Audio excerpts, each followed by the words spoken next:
100 रोटी वाला ससुराल। सुनो जी, मुझे तो शीतल की बड़ी फिक्र रहती है। उसका ध्यान तो बस घर के बाहर दोस्तों के साथ घूमने फिरने में ही रहता है। उसे कुछ बोलो तो एक नहीं सुनती।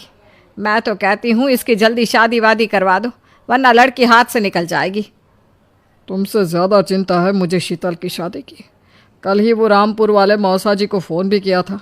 बता रहे थे एक लड़का है नज़र में। उनका अपना घर है और लड़का भी अच्छा है। अरे तो फिर बस बात चलाओ ना, एक बार देखे तो सही लड़का और घर बार कैसा है। कौन से लड़की की बात चल रही है यहाँ? तुम्हारी शादी की बात चल रही है बेटी। अब तुम्हारी शादी की उम्र हो रही है तो लड़का तो देखना पड़ेगा ना। उफ़ो, मुझे अभी नहीं करनी शादी वादी। ये तो मेरे खेलने कूदने के दिन है। बहुत खेल कूद ली तुम। अब घर के काम धाम सीखने की कोशिश करो, समझी?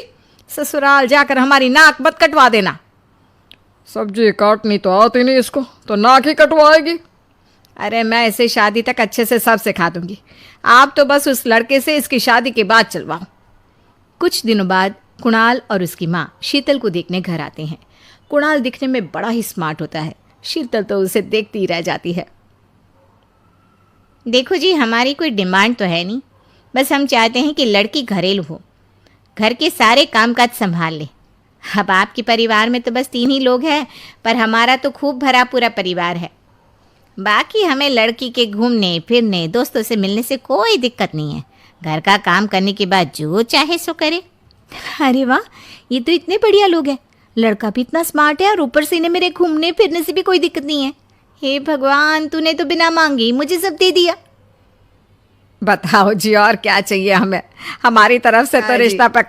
बस फिर तो हंसी खुशी शीतल और कुणाल की शादी हो जाती है।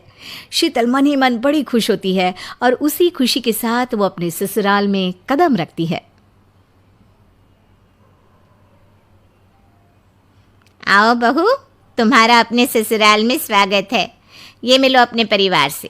ये तुम्हारे ससुर जी, तुम्हारी ननद सुनीता और गीता, सुनीता के पति राजेश और उनके 2 बच्चे राजू और चिंटू। ये ना हमारे साथ यहीं रहते हैं। ये तुम्हारी दादी सास है और बाकी लोग अभी बाहर गए हुए हैं।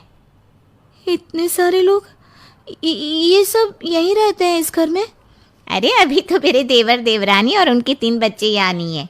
उसके मायके में भी शादी थी ना, तो बस वहीं गई है। कल तक आ जाएंगे।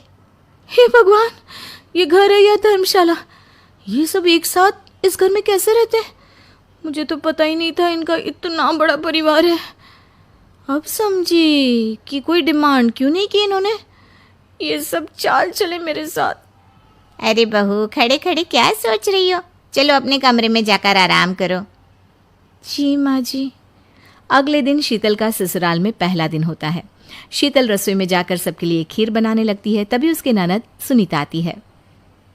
अरे वाह भाभी, आज क्या बना रही हो? बस दीदी, आज वो पहली रसोई है ना, तो खीर बना रही थी। अरे भाभी, ये खीर वीर रहने दो। घर में 4 लोगों को शुगर है और कुछ लोग मीठा ही नहीं खाते। आप ना सीधा खाना ही बना दो। क्या फ़र्क पड़ता है मीठा बने या नमकीन? बस बहू के हाथ की पहली रसोई होनी चाहिए ना। जी दीदी, तो फिर मैं खाना ही बना देती हूँ। आप बता दो खाने में क्या बनेगा? बस सिंपल सी कोई सब्जी बना दो, जैसे आलू गोभी या आलू मटर, और उसके साथ रोटियां सेक दो। हमारे परिवार में अब तुम्हें मिलाकर पूरे 20 लोग हो गए हैं। 15 बड़े और 5 बच्चे। बड़ों की 6-6 और बच्चों की 2-2 के हिसाब से रोटी बना देना।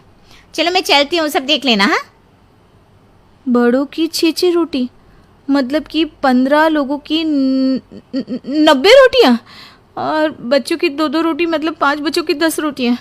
90 और 10 मतलब कुल मिलाकर 100 रोटियाँ। हाय, मैं तो मर गई। 100 रोटी अकेले कैसे बनाऊंगी? माँ, ये तुमने मेरी शादी कहाँ कर दी? शादी से पहले तो मैंने कभी 4 रोटी से ज़्यादा नहीं बनाई। शीतल एक बड़ी सी परात में 100 लोगों के हिसाब से आटा निकालती है और उसे गूंथना शुरू करती है। आटा गूंथते गूंथते शीतल के पसीने छूट जाते हैं। उसके बाद बारी आती है रोटी बनाने की।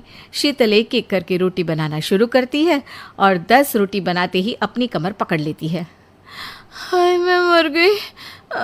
मेरी कमर टूट गई खड़े खड़े, और ऊपर से इतनी गर्मी। मैं 100 रोटियाँ कैसे बनाऊंगी? अरे भाभी, सब बाहर रोटियों का इंतजार कर रहे हैं। ज़रा जल्दी जल्दी रोटी सेक दो।